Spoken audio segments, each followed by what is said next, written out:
هغې دپاره سپېڅلې رسېدلي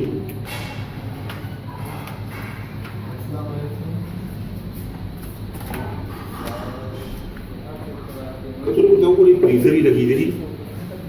اوږه نوې شوې ده وګورئ دا کچن دی دا کوم دی چې د دې پوره ادارې دپاره اخلی پخلی کېږي دغه ټماټر دي ټنډې دي غوښې باندې دي ستاسو بچو ته یتیمانانو ته غریبانانو ته څنګه بشر ښایي روغ جوړې ژوند ښه دی څه پخ کړي لوبیا دې ټولو خلکو باندې به لوبیا خوري چرګ پکې وخورئ مېوې پکې خورئ چکن نن ماښام چکن قورمه ده آفرین وګورئ کتونکو دا کچن مې ده خو دلته کې دی ناستې دی پخلی کوي دا طباخ دی کوک دی نو دی وایي چې ماښام به چکن قورمه وي مختلف قسم ډیشونه دلته کې تیارېږي د هغه ماشومانو یتیمانانو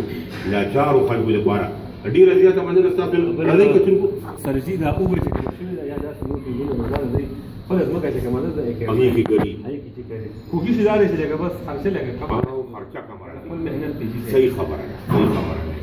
پکار دي موږ له موږ له پکار دي چې دې سره امدادونه وکړو ټولو خلکو له ټولو خلکو ته بیا یو ځل اپیل کوم چې وګورئ ستاسو پیسې چې راځي نو په هغې موږ تاسو ته ښایو چې ستاسو پیسې په څه لګي دې سره امداد وکړئ